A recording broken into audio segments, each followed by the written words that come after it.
Okay.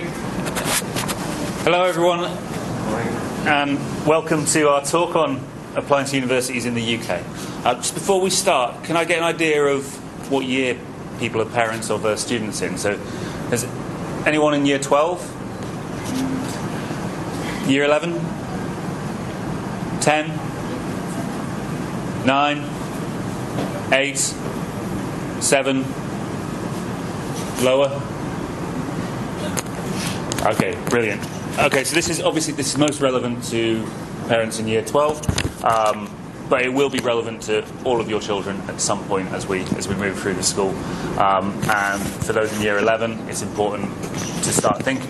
10 and 11, it's important to start thinking about it with regards to A-level choices and things like that. So we're going to look at why the UK. So in the UK, you get a 3-year honours degree. In a lot of other countries, 3 years does not get you an honours degree, and you have to do an extra year to get your honours. So 3 years of in-depth study which gets you an honours degree. Some courses are 4 years. That can include a work placement year, or a year abroad, or a master's extension. Particularly a lot of engineering degrees have a 4-year option which will get you a master's straight away. The other thing is, in Scotland, they often have 4-year courses as well. One of the main reasons for the UK is that it's an established, they've got established universities with a tradition of excellence. The UK universities have a great worldwide reputation. When you look at all the global rankings, the majority of the top universities in them are either US or UK based. That means they have a reputation internationally, which means if you have a good degree from a UK university, it will help you in the international jobs market. We also have strong Harrow alumni links. Since the school was established, we've sent the majority of our students to the UK. Therefore, some people aren't always going to a country on the other side of the world without knowing anyone. There are connections there. There are people who are either studying there at the moment or who've been there before who can give advice and help. It's also, compared to a lot of other countries, it's a straightforward application process. We have one application which goes to 5 separate universities through the UCAS process, which is a centralised government system. And we'll talk a little bit more about the UCAS process as we go on.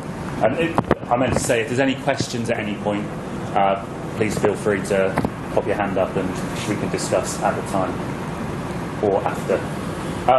The cost of the UK. Living expenses are £8,000 to £12,000 per year. It can vary widely depending on your location. If you think of London being the centre of the UK, if you go out like a sort of earthquake, shockwaves, it gets cheaper the further you are away from London. There are some exceptions to that. For example, Edinburgh is more expensive than Newcastle, despite being further north. Bath is more expensive than Bristol, despite being further east, closer towards London. That's partly because of the cost of property in those cities, because it's quite historic, but it's just something to think about. The cost can vary widely. And a pound is at the moment about 43 baht. So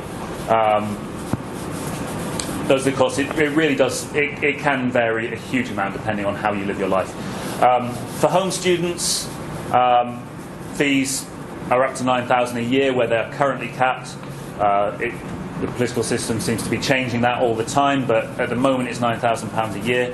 For non-EU international students, the costs are there. Humanities and social science subjects are generally cheaper because you don't have to pay for the expensive lab time. So science subjects and engineering are a little bit more expensive. Clinical subjects are quite a bit more expensive, yes. Just adding to that, because so many of you have students going down to school, these are increasing quite rapidly, and universities, because it's completely up to their discretion for their international fees. There are particular courses that are, so maths at Warwick, for example, it's one of the best courses in the UK. It's very, very highly regarded. Their maths fees, even though it's not clinical, are towards the top end of that this year. Like they've gone up over the 20,000 a year. So it's worth checking each university. And the other thing to add, which I should have put on here, so apologies, is the medical courses. If any of you were thinking about medicine, up until now, even for international students, they've been partly funded by the NHS. As of next year, that cap is being lifted, so there will be more places for medicine in the UK for international students. However, they are not funded at all by the NHS or UK government, which means the fees for international students for medicine are going to go up exponentially. So that will be a factor. What's the order of magnitude of the fee for the medical? For the medicine, do you know what they were talking about for the 6-year course, it costing about 250,000. Some of them, but it's a lot of them haven't confirmed their prices yet. It's just it could be up to £250,000. Yes, they haven't published them yet. We just had an email from a contact at one of the universities we work quite closely with saying it's looking like it's going to go up to this. Do you think your students will still be interested? And they were talking at £250,000.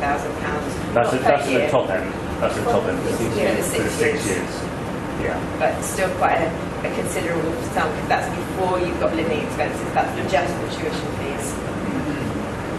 Yeah. So this is a movable thing which will depend on a number of different aspects within the UK economy and the way that universities are managed there. So this is it at the moment. So the support that we give students. So in year 12, we do university workshops and the tutorial program. We're working with our year 12s at the moment. Myself and Miss Pohl are currently having one-to-one meetings with all of the year 12s so we can discuss what their intentions are, what they're thinking about, and if they're not really sure, helping guide them in the right direction for them. We have visiting admissions officers from global universities, but we have a particularly large number from the UK. We also have guest lecturers from a huge variety of universities. We had a series of lecturers from Bristol back at the start of last term. We've had university lecturers from Bath. On Thursday, we've got a lecturer from Plymouth coming in to talk about biodiversity. We also give IELTS preparation lessons. You need IELTS for the UK now. It's one of the visa requirements, so we help with that. And we give subject-focused wider learning opportunities through things like the EPQ and the internal project for those who don't submit their EPQ. We also have a program following exams for 3 weeks, the Next Steps program, which will be in part focused very much on their university preparation. Tomorrow, we have experts from Bath, Nottingham and Warwick coming in to give a personal statement workshop to help people start working on their personal statements and start have some ideas about how they can make themselves attractive to these universities. In year 13, we give individualised application support, mainly in the first term for the UK, because the deadline comes after that, so we need to do that in the first term of the year. We give mock interviews for those who require them, so that's medics, Oxbridge candidates, Imperial. Some courses around the country are now asking for interviews as well, things like computer science in Manchester and I think Southampton as well. Some of the more competitive courses are starting to ask for interviews, so we'll give preparation for a subject specialist and general interview tips as well. We can connect with people with Harrow alumni, and the stage that we're approaching now is deciding between accepting and meeting offers and how we can go through that next stage. I have a question. Yes. My son is in year 12. Yes. I know that the school is working with my son on, just like you said, but I feel a little bit disconnected because my son say, you stay home, you don't need to know I work with the school. So my question is, how do the school plan to communicating to the parents? So we have a parent consultation in a couple of weeks. I don't know. I'm sorry. So we will discuss in about 2 weeks' time. We can discuss then. You can make an appointment with myself or Miss Pohl. We'll be there, and we can discuss what conversations we've had, what they're thinking. If you talk to your son about what he's thinking at the moment and what advice he's received, and then we can fill you in to make sure that those two things match. Thank you. Okay. And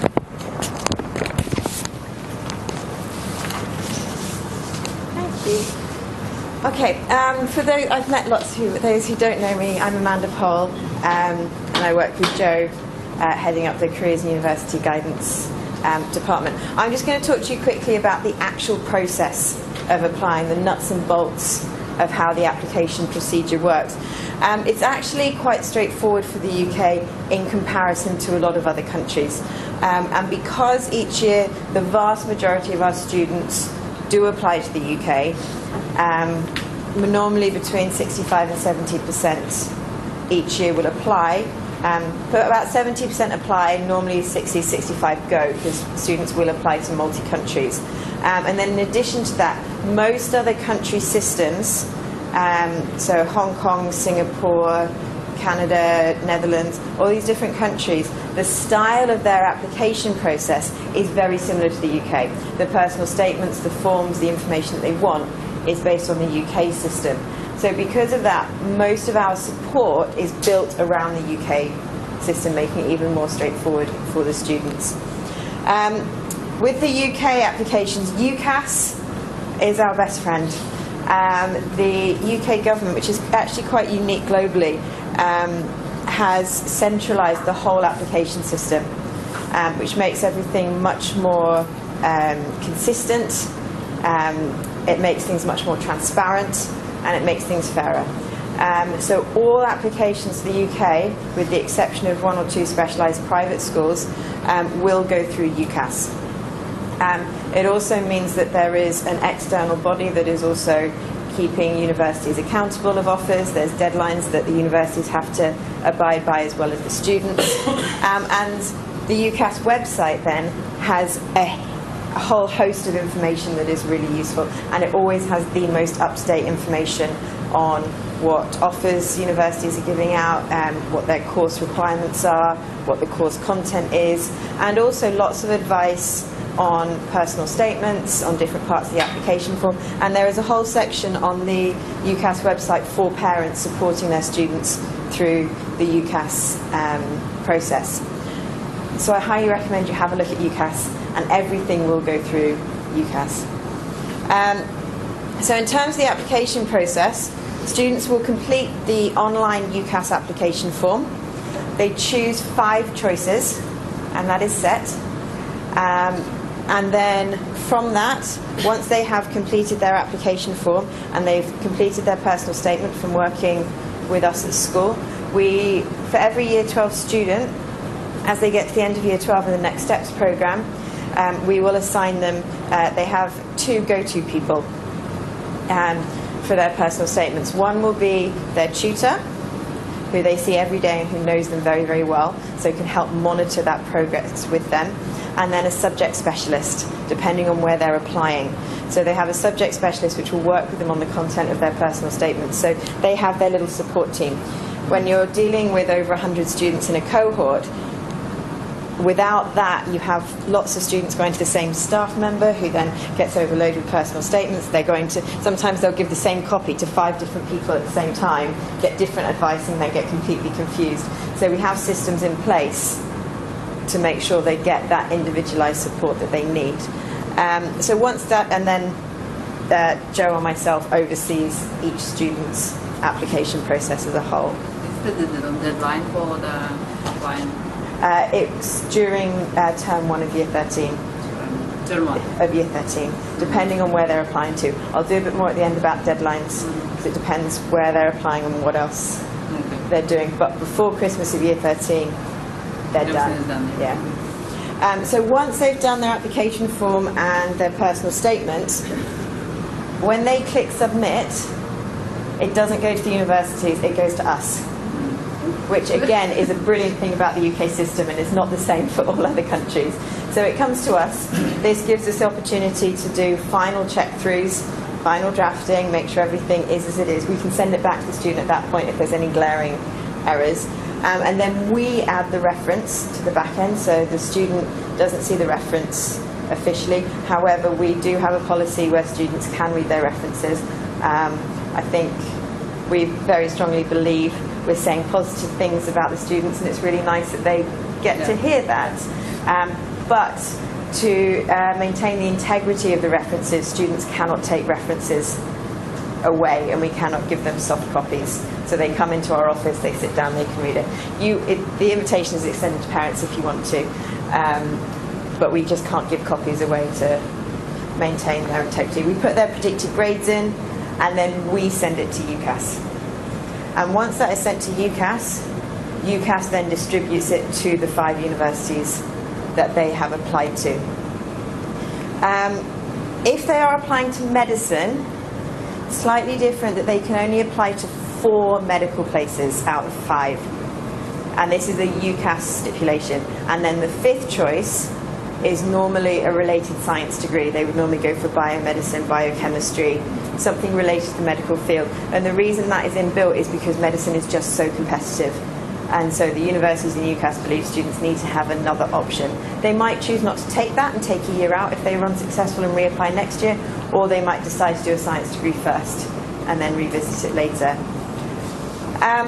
The downside, perhaps, depending on how you view it, of this system is because it's one application for 5, it means they get just one personal statement for all their options. And because the personal statement is subject focused, it means they do need to decide what course they want to apply for. So all 5 need to be similar courses. You know, if they're applying for geography and history as 2 separate courses, that's a very different personal statement showing a different set of interests. And so they would not be able to do that. It doesn't have to be exactly the same course, but it has to be within the same field, so their personal statement is focused on it. The positive side of that is it does make them really consider what it is they want to study earlier, rather than just blindly putting some things in and hoping for the best. So we do a lot of work with them on choosing their subject areas, which is a big reason why we have so many guest lecturers from universities come in at lunchtimes, so they can actually see the kind of thing that they would be studying if they pursued a particular course. One other thing, the only other exception on the application process, as well as the 4 medicine things, is if you're applying to Oxford or Cambridge, you can only apply to one or the other. You can't apply to both. Yeah. And again, that's just something that UCAS have done. Yeah, Oxford and Cambridge came up with that between themselves, so they're never in competition with each other either. You can have 4 other universities, but you can't have both Oxford and Cambridge. So then the universities will get the applications, and then they make a decision. And either they make an offer or it is an unsuccessful. The decisions that the universities make are made through UCAS.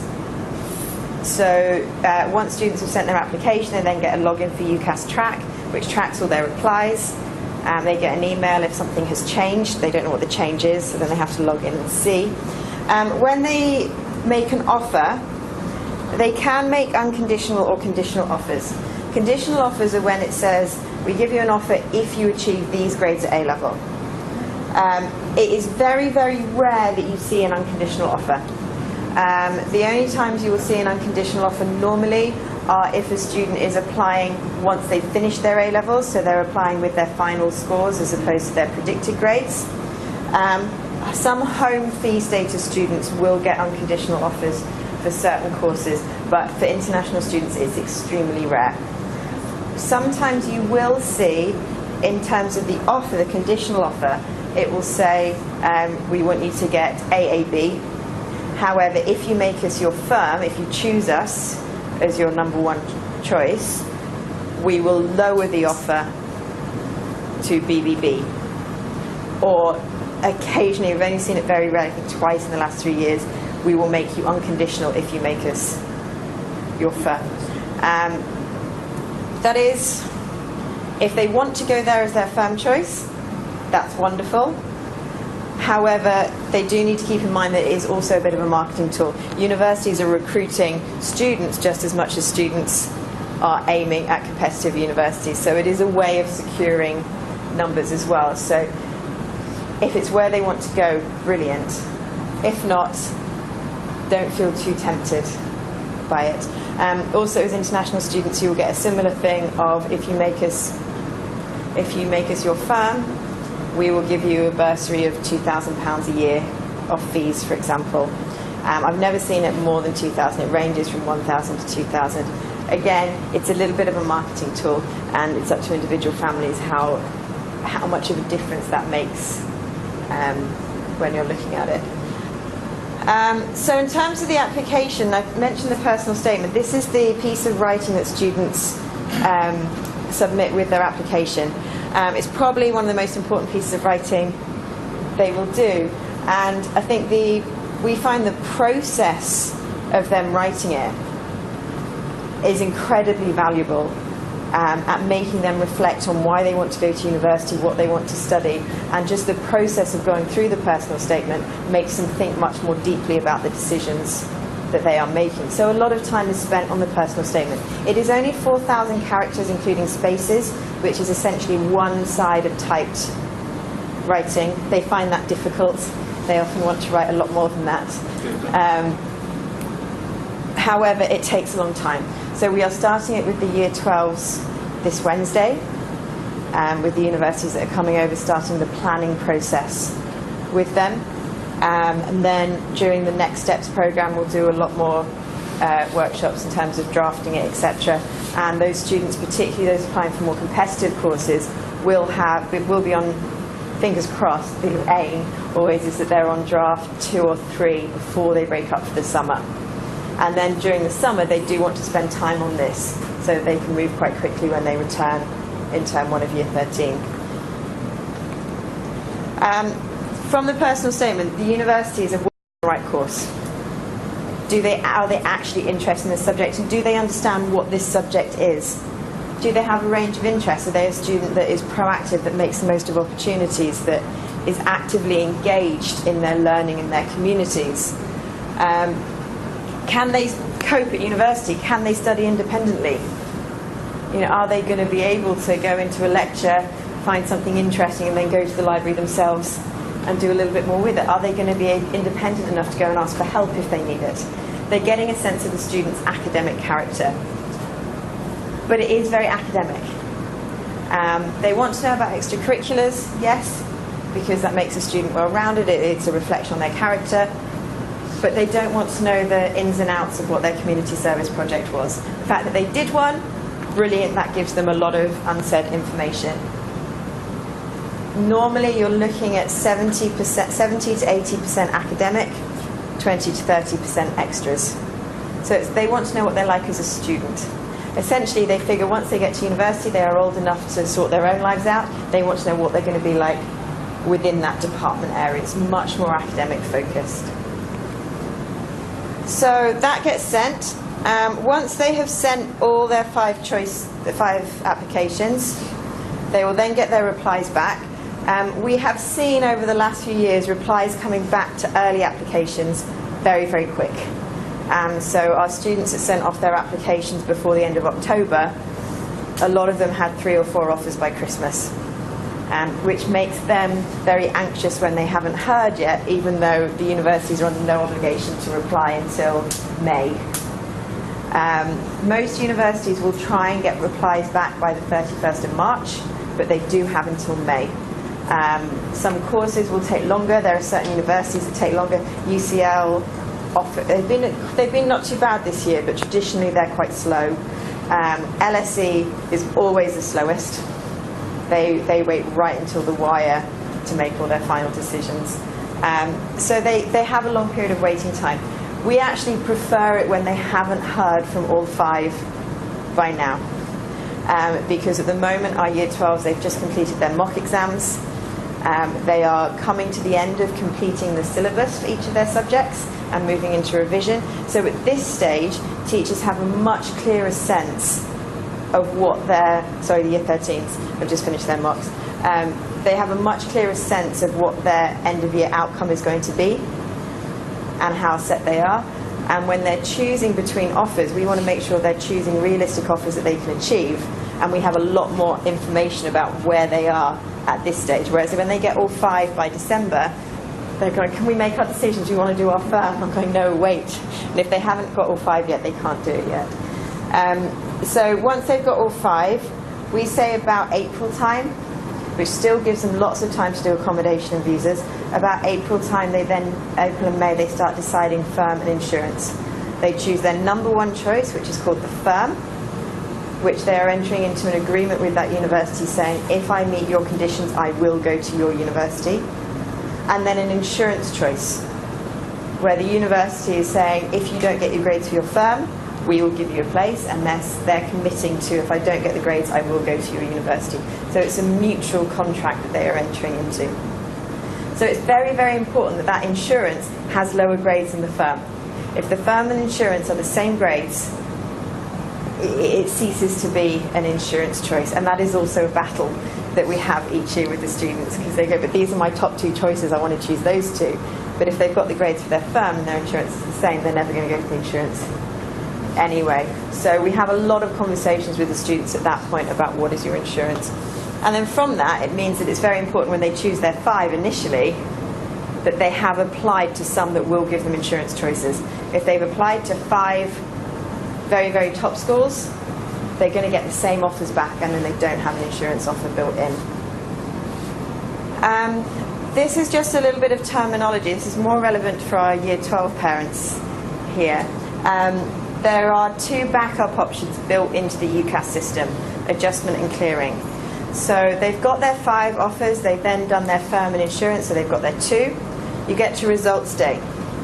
If they have massively overachieved, they have somehow pulled out the bag and done brilliantly well, and they achieve A-level grades higher than their offers, UCAS says we want to recognise that, and it allows them to use something called adjustment, which means that they can contact other universities and say, this is what I got, this is my UCAS number, so the university can pull up their application form from the system, and I achieved these grades which were higher than my offer. Do you have any space on your economics course, for example?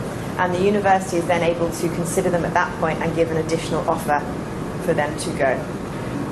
King's College London, for example, they say, with the exception of medicine, law, I think economics last year as well, because they're already too full. With the exception of certain courses, if you get A star, A star, A, we will guarantee you a place in adjustment. It's where they're looking for the best students. So it does mean students do have that additional option. And then clearing works in the same way, but the other way. If they don't meet the requirements of their insurance or their firm, and so they don't have a place, they can then enter something called clearing. And universities will publish all the spaces that they have left. And for international students, that's often a few more than for home students.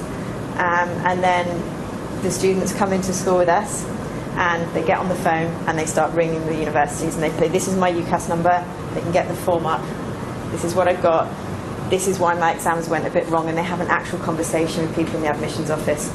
And people in the admissions office will often give them an offer there or then. So there are inbuilt systems to ensure that students get places. And sometimes we'll have students who've had amazing clearing places. We've had others who've had some good ones but still made the decision not to go.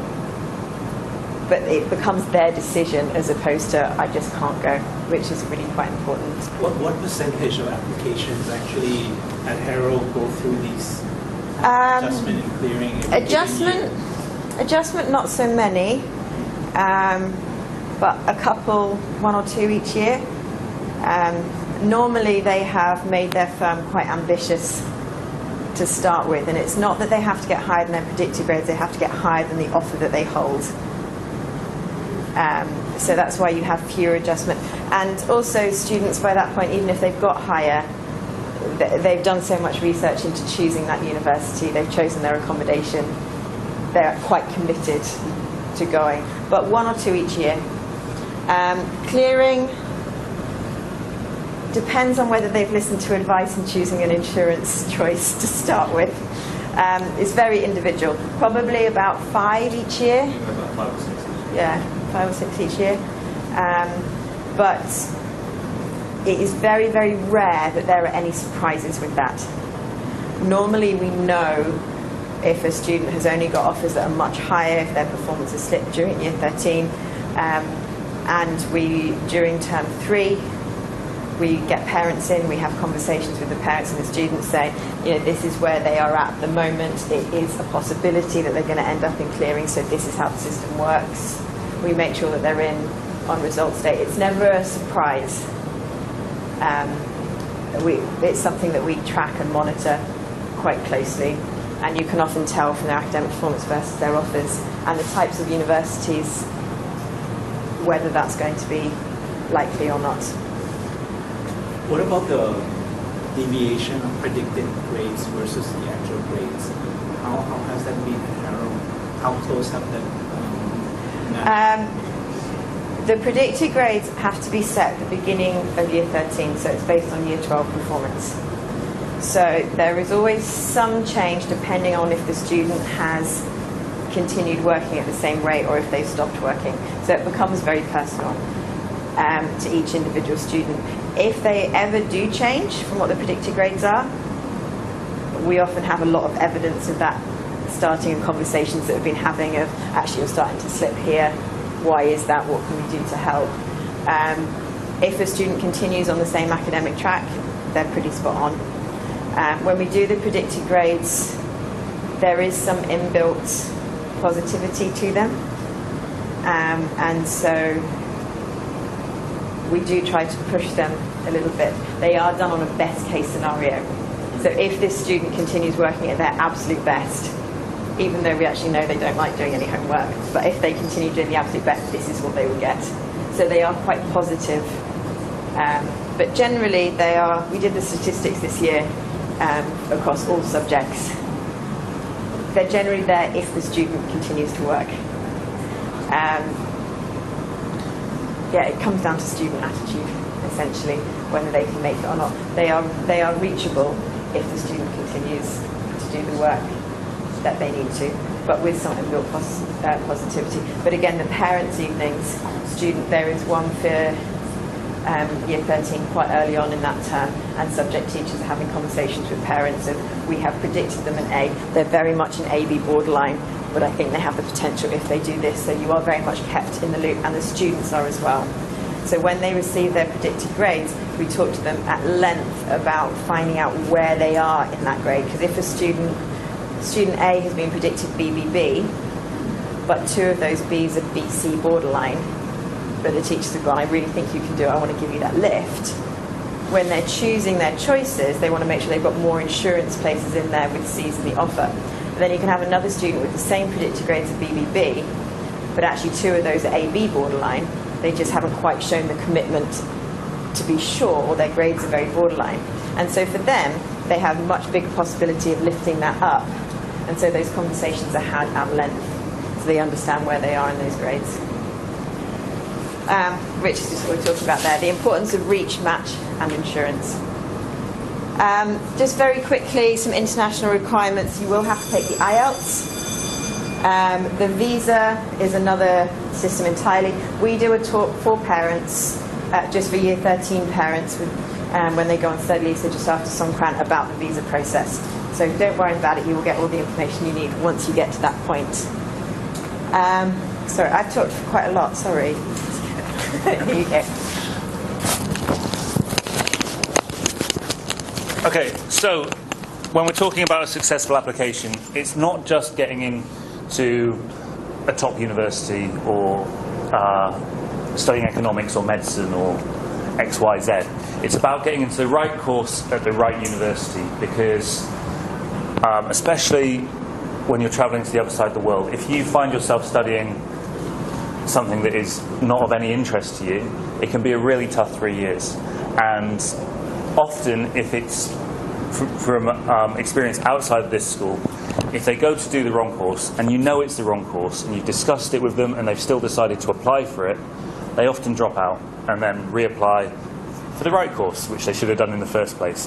So it's important that we have this discussion and the parents speak to their children and we speak to the children and make sure that what they're doing is what is right for them, and also at the right university. So there's a huge number of variations within the universities, and it's looking for the best fit. So universities are based in a city, universities are based on a campus.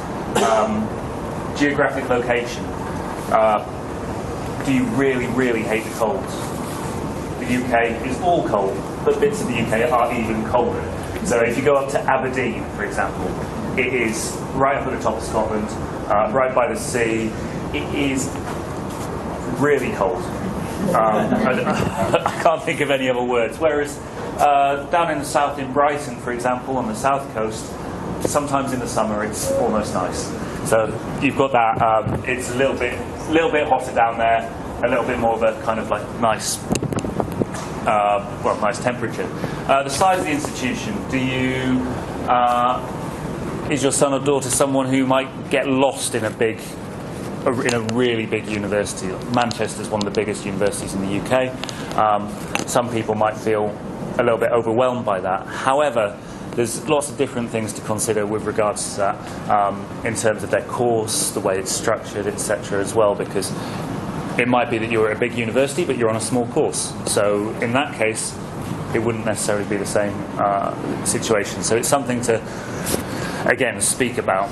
Academic atmosphere, the way you're assessed, the way you're taught, all those things are different, whether it's small seminars or big lectures. Again, it depends on the style of learning that is going to match and work for your child. Prestige. For some parents that's very important, for some students that's very important. For some it's not so much.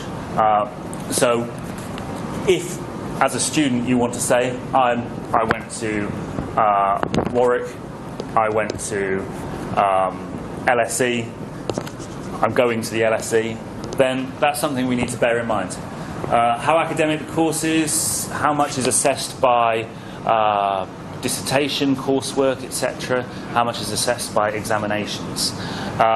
Cost, obviously we've spoken about that already. What the extracurricular opportunities are. If you're a very sporty, if your child's very sporty, they might want to go to somewhere where they have the facilities for that, like Loughborough. Loughborough does excellent sports science degrees, but it also does excellent other degrees. It's got it's ranked the second best university in the world for sports science, and the facilities are of international standard. So a number of the English international teams use UK facilities. So the GB Olympic team uses Loughborough for some of their facilities. The England rugby team uses some of the facilities at Bath University. There are excellent facilities at university. So if you're thinking about extracurricular, that's something to think about. The social atmosphere. What there is available to do, basically. Also, again, it varies on how important it is to different students, but how many international students are there? What societies do they have that are there which you can join to get involved in? And what are the typical students who go there like? There are an increasing number of unofficial student guides to universities, which can be really useful when you're doing your research, to actually find out what it's like for people who are studying there. For the UK, course choice is crucial. So once you've whittled down the long list, you need to focus on the course. The course is really important, and the course can be so different depending on which university you go for. So we encourage students to look at what the course is that is studied, and on some websites they give a very broad overview. But if you dig a little deeper, you can actually see what topics are studied, what modules are studied, and have a far clearer idea of what it's going to be like. So, examples here. There's 2 ecology degrees. One deals with conservation and green issues. One is far more scientific, looking at the biodiversity of the environment, for example. Language courses can be focused on literature, or they can be focused on more practical applications of the language. and what the culture of that country is like. It can really vary hugely. We also need to look at the requirements, and again, that's done in discussion. At the end of the day, it's the student's application, and we will advise them as strongly as we can. But if they want to apply for something that has very high requirements, as long as they're aware of the chances of them reaching those requirements, then that is fine. But they must, when it's advertised, it's the minimum requirements. You often get higher offers than what those minimum requirements say. So if the guide says, or the website says, you need 3 A's for this course, they might make an offer of an A star and 2 A's because it's a competitive course. Their minimum offer is usually 3 A's. Occasionally you'll get a slightly lower offer, but that's far less common than the other way around, unfortunately. A couple of examples. So UCL, this is an example of a rejection for law. It can only offer places to those who considered to be the best applicants. Regrettably, your application was judged to be not as strong as that of other applicants. It's not particularly detailed in terms of its feedback, but law at UCL is going to be a hugely competitive course because it is a prestige university. It is a highly competitive course. That's the way it works, unfortunately. Another example from Exeter: predicted/achieved grades are below our published entry requirements. So this person has decided to apply to Exeter as a reach. They've predicted 3 Bs. They need an A and 2 Bs. Exeter have said, thank you, but no thank you. So that's why we advise like this, because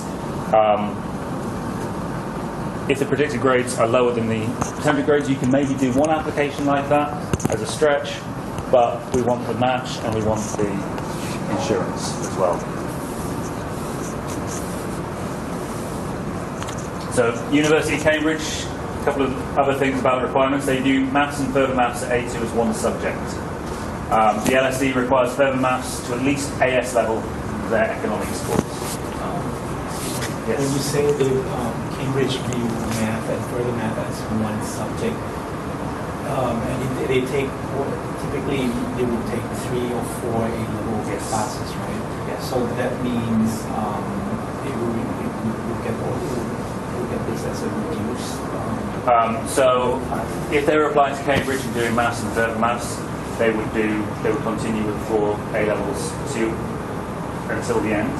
However, some of the further maths students do the whole maths A-level in year 12.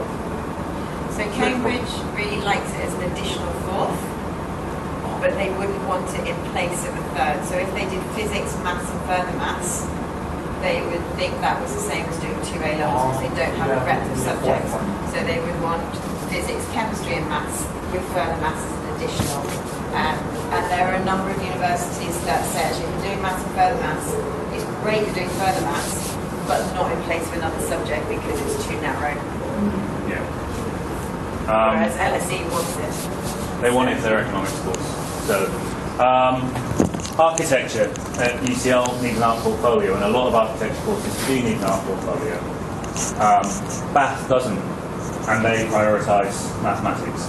So they want students who can do maths because of the mechanics requirements of architecture.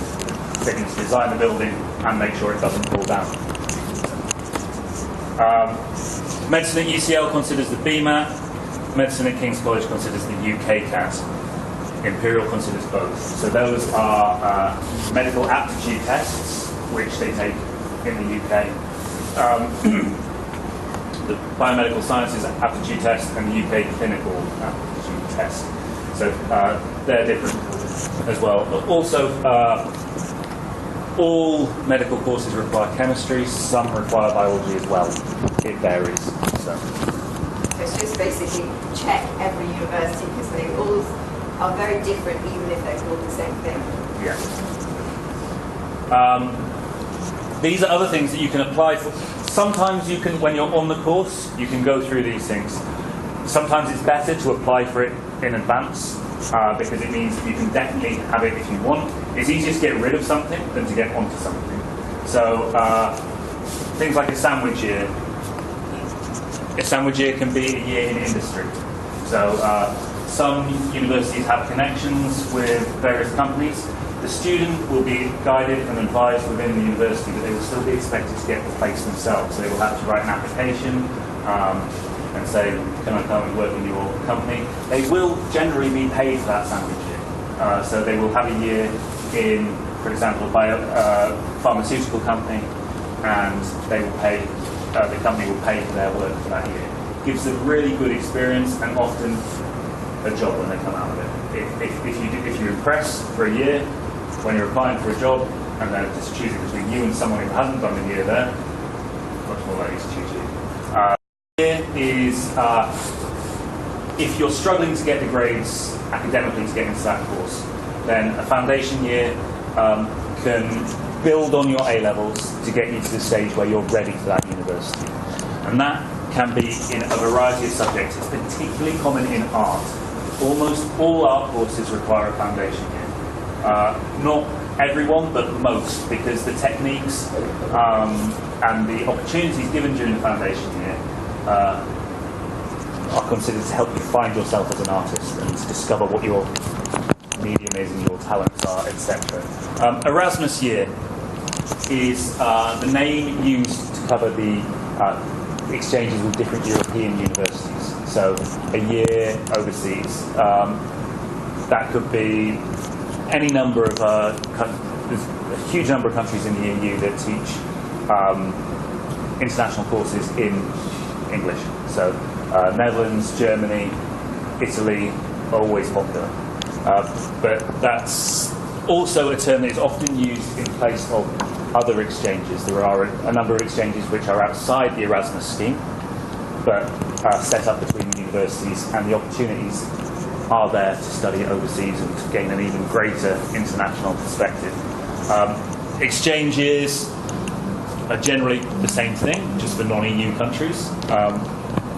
Some schools have partnerships with places as far afield as the USA, Japan, etc.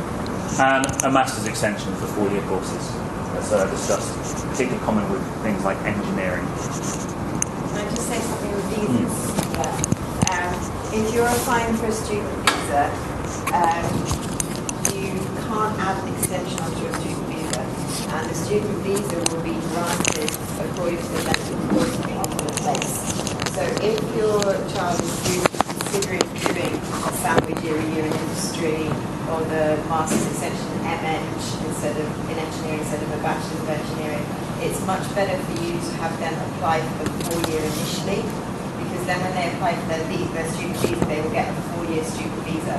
If they decide not to use the 4th year, that doesn't make a difference to the visa, they just end 3 years. However, if they've got a 3-year visa and then decide to do the additional year, they have to, it's okay, but they have to come back to Thailand. You have to reapply completely for a new student visa, as opposed to just getting an extension. So you have to do the lung x-rays, the money, all the bits and pieces. So if it looks like they're going to do the 4th year, you're better off applying for the 4th year and get that visa initially. It's also said the university only has limited spaces for these. They are quite in demand. So it's always easier to drop something than to add something on.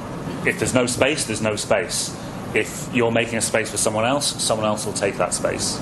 So our advice would be apply for the 4-year if you think it's something that you might be interested in. If you're definitely not interested in it, no point. Things like the sandwich year, this is something that you are, as you're applying for the university, you're already thinking about it, or when you're at the university, then you start thinking about the sandwich? You would be thinking about it as you're applying, because there are a number of courses which are listed on UCAS as 4-year sandwich courses with a year in industry.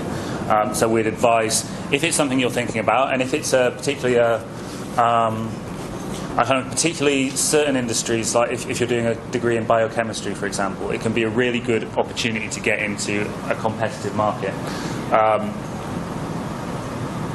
There are other courses where a year in industry might be less relevant. If you're doing a humanities course, it's far less likely to be advertised for starters, but it's we would advise, if it's something that they are thinking about, we'll discuss it with them. If it's an option, do it. Okay, quick note on rankings and league tables. There are a number of different qualities that universities are assessed on when we're looking at rankings and league tables. They are useful as a insight into how that university is regarded and all these things that they can provide. So it's they're certainly useful, but they are not the be-all and end-all. So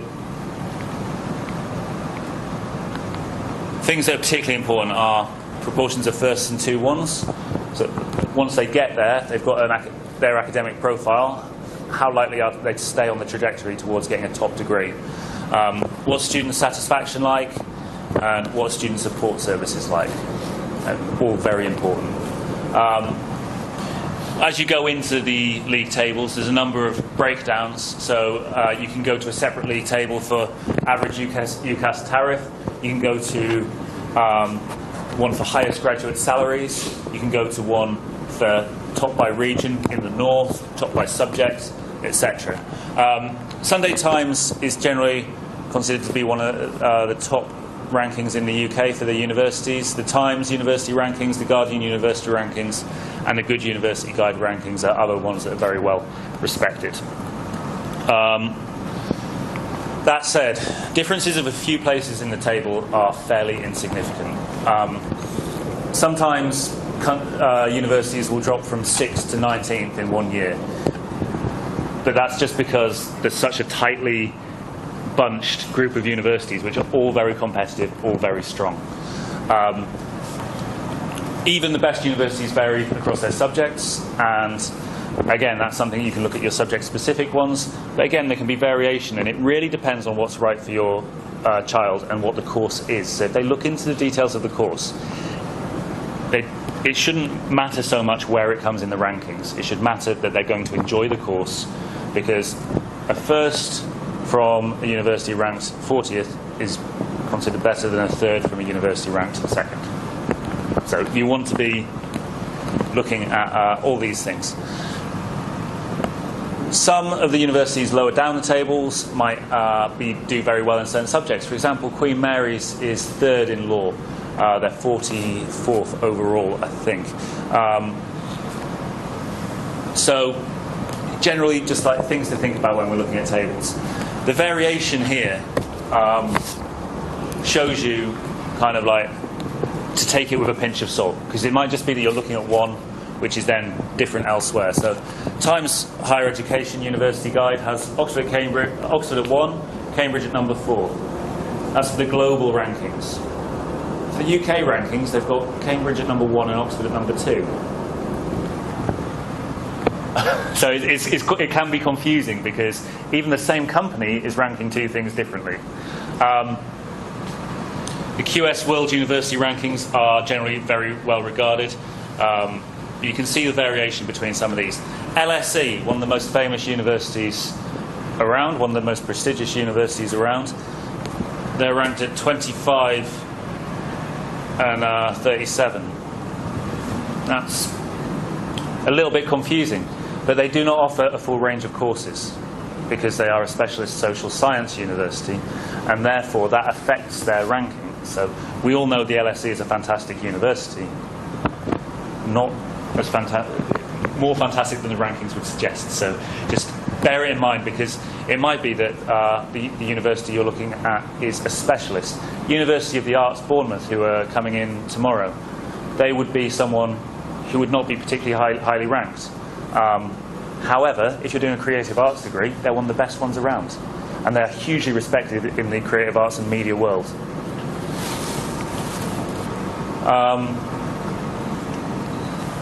So again, just onto those subjects. Queen Mary 1, I knew I remembered it from somewhere.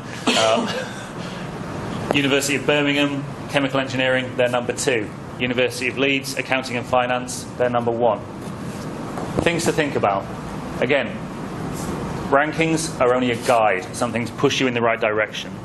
They shouldn't be the be-all and end-all as far as university applications go.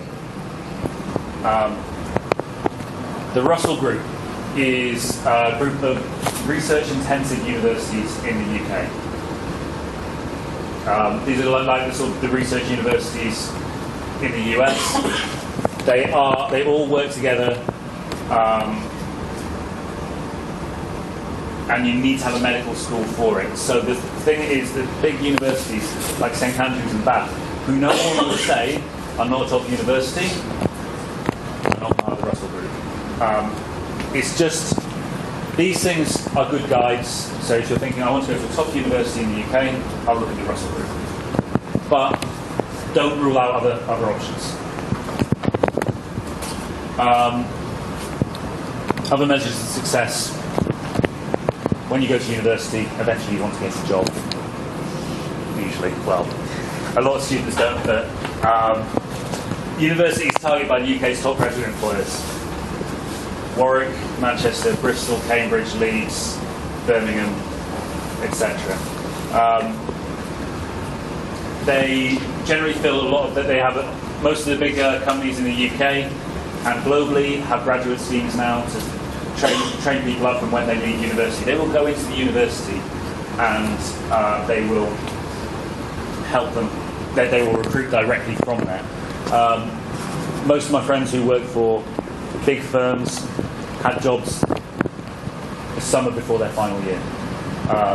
Internships can be really important for that. Industrial placements. Even if you don't get employed by that company, other companies look on it well. So it's something to think about in the summer. If they're going to stay in the UK or if they're going to come back here, look for internships because it can really help in terms of their future career prospects.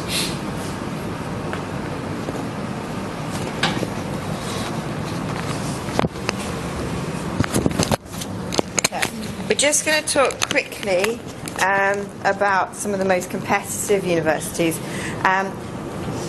You can see, I mean, the statistics speak for themselves. It is increasingly competitive. Universities are recruiting actively, quite aggressively, but they are recruiting for the very best students. And those most sought after places are very competitive to get the best students, but also very competitive for the best students to get those places. And so this just goes back to our argument. We're never saying that students shouldn't apply for the best. They absolutely should.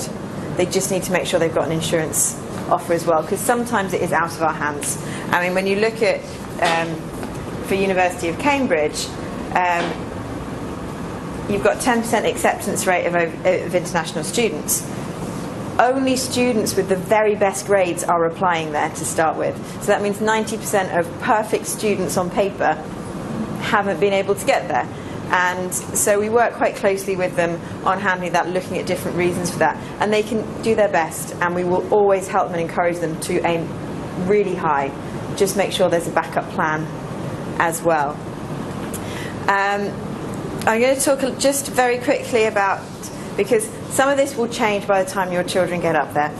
Just some things to be aware of. With Oxford and Cambridge, you only apply to one within the two. We work, Year 12s who are on the Oxbridge programme do a lot of work on the differences between the two, and we help them make those decisions.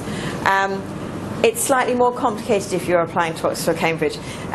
Don't worry about the individual steps, but you can see there's a lot more involved in terms of the selection process and the decision-making process. Our biggest message is that there's no magic formula. It's not a case of, I often have parents come to see me and say, right, my kid wants to go to Cambridge, how can we get them there? There is no magic formula. If there was, we would be very rich and not working for Harrow.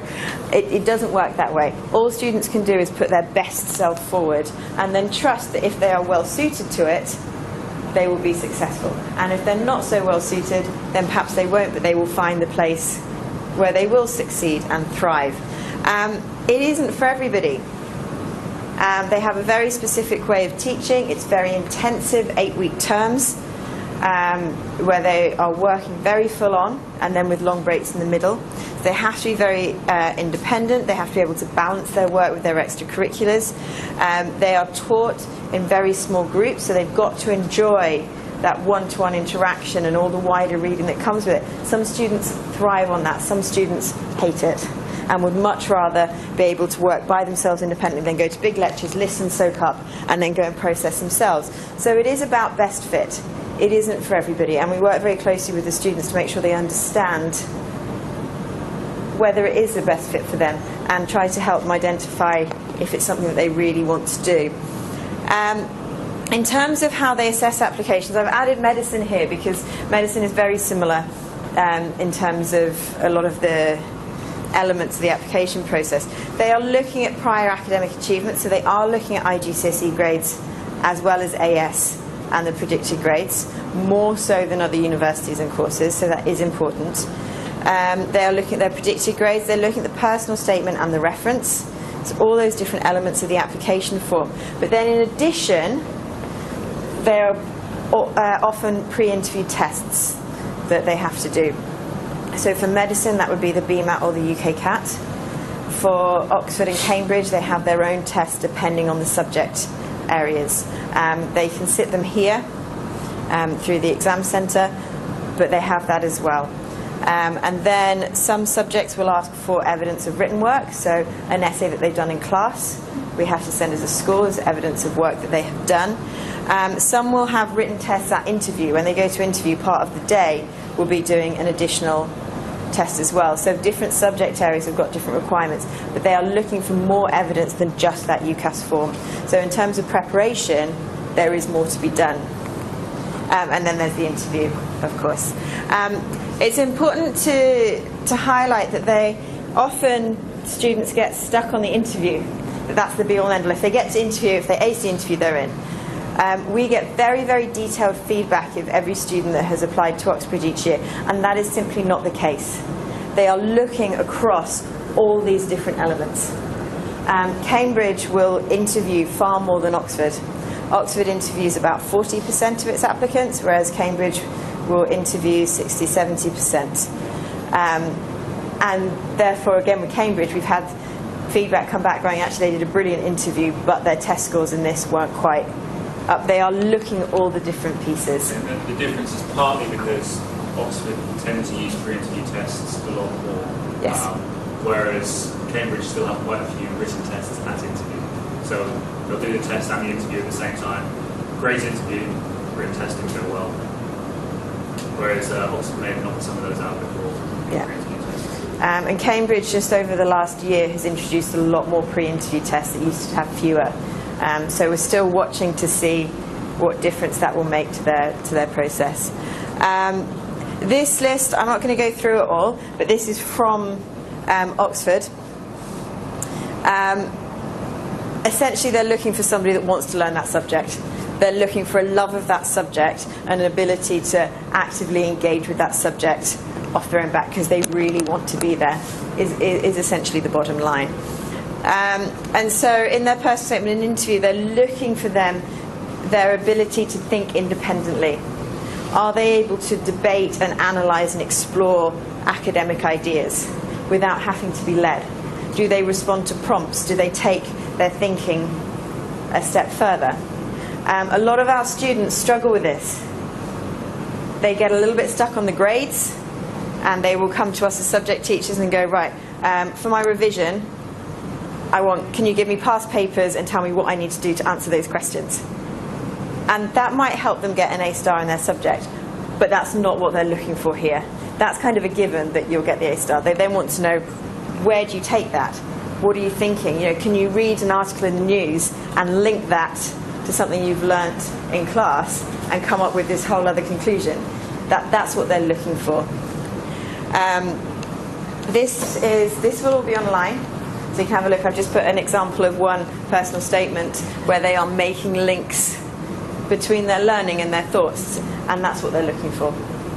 Okay. In terms of the practicalities of interviews, all medicine and dentistry require interviews, and Oxford, Cambridge, and most imperial courses will require an interview, and some veterinary medicine. For medicine and dentistry, and all Oxford, you have to fly back to the UK for those interviews. They won't do Skype. For Imperial, they will still accept Skype for most of their interviews, and most of the universities will do Skype if they are overseas. Oxford will do Skype interviews for international students if there is a clear reason why they want to. However, we would not recommend it because they get so much more from the day And if you're just doing a Skype, you have one person that you're speaking to as opposed to the whole day of interviews.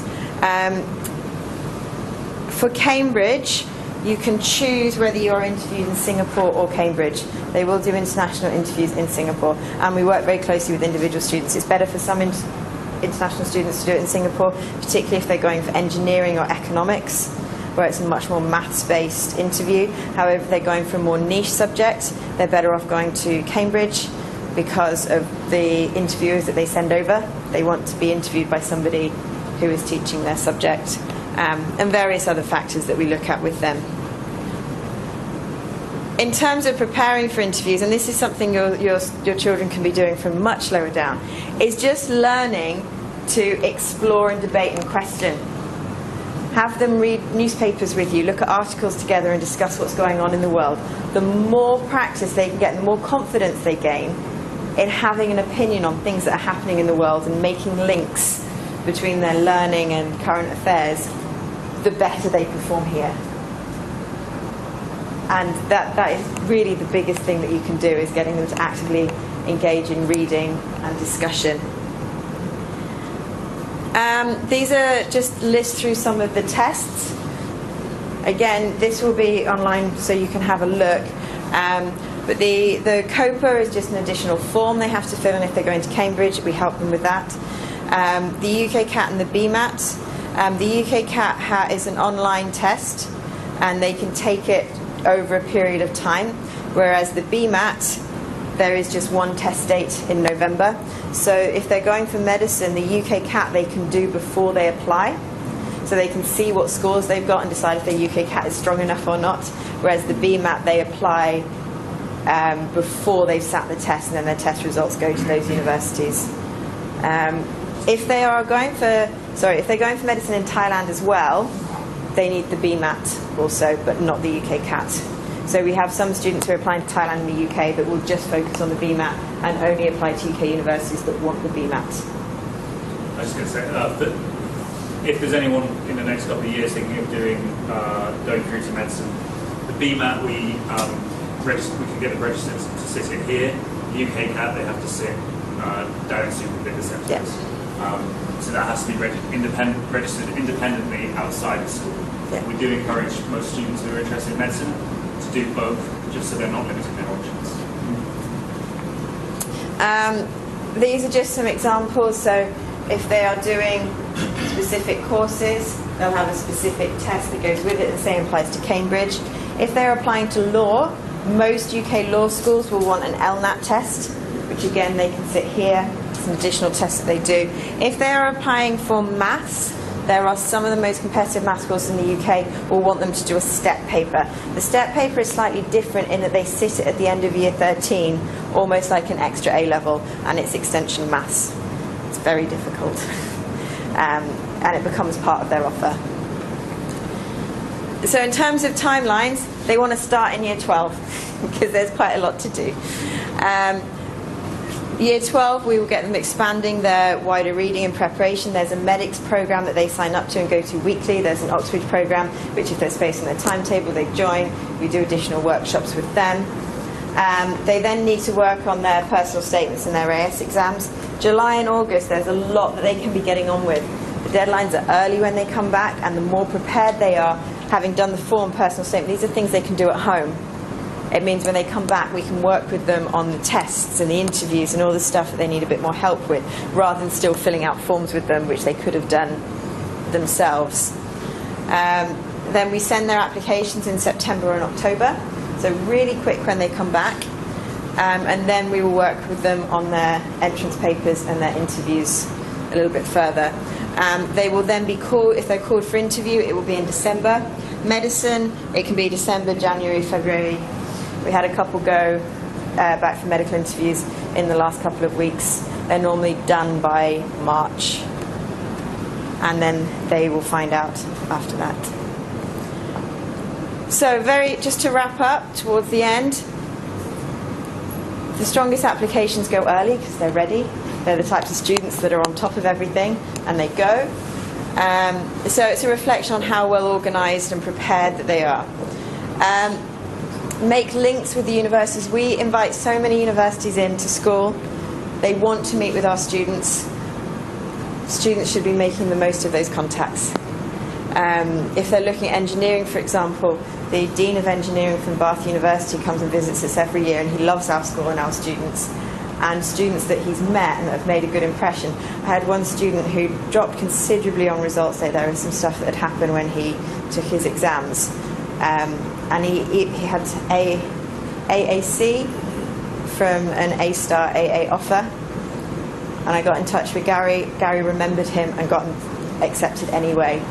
You know, that if they've made a good impression. And I've been meeting quite a few year 12s. I'm going, to which university you visited? I really want to go to Bristol. Okay, did you go and talk to them when they were in? Oh no, I went for lunch. No, go and talk to them. So encourage your students to make the most of it. We do invite year 11s to a lot of the subject lectures in term 1. They're a bit scared to come, but ask your students and tell them to go along just to listen. Summer schools can be a good option. One thing that you can do to help your students when they get to, so the summer between year 12 and year 13 is a really good time. If you can't do that, then the summer between year 11 and year 12. But to go and visit universities in the UK, go and spend 2 weeks and go and visit some of them so your children have a clearer picture in their mind, what they like, what they're applying for. Between year 12 and year 13 is the best time because they'll have already done quite a bit of research, know where they're targeting, and it can help them narrow their list. They must demonstrate a commitment to and enjoyment to their subject area beyond the classroom. So these are a number of different things that they can be doing.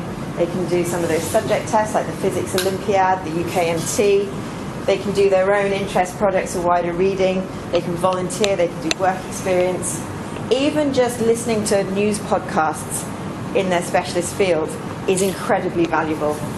It's just what can they do to find out what they're excited by in their subject area.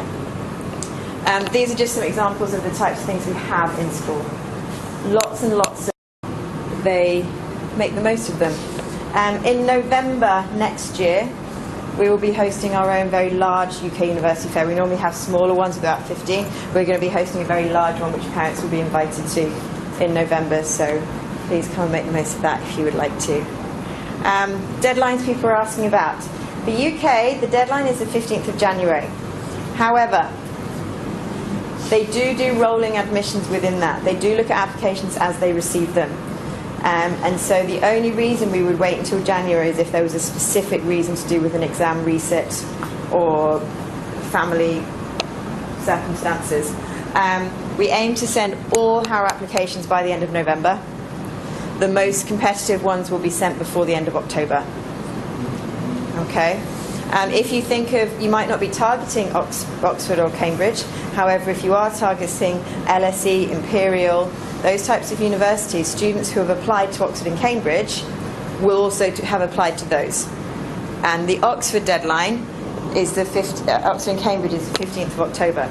So LSE, Imperial, Bristol, Warwick, those types of universities get lots of applications before the 15th of October by default of the Oxbridge ones. And so our students want to be in that pool. Okay, so by the end of October. If they want to interview in Singapore, it's even earlier, the 20th of September. Okay, so kind of 3 weeks after they return to school. So very, very quick. Do you want me to finish off?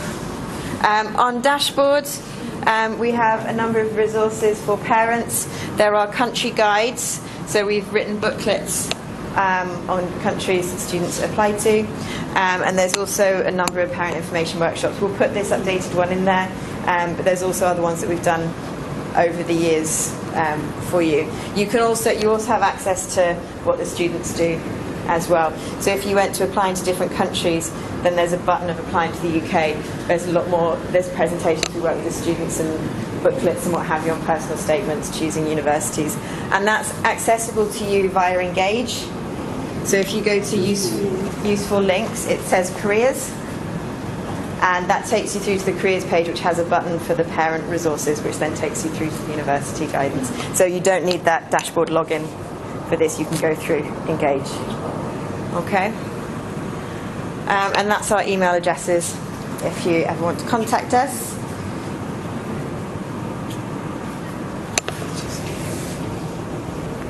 one of the biggest places you can get information as your students work through sixth form is them, because we do a lot of work with them. I know sometimes they don't want to share, but we do try to work with them, so make them tell you what they've been doing.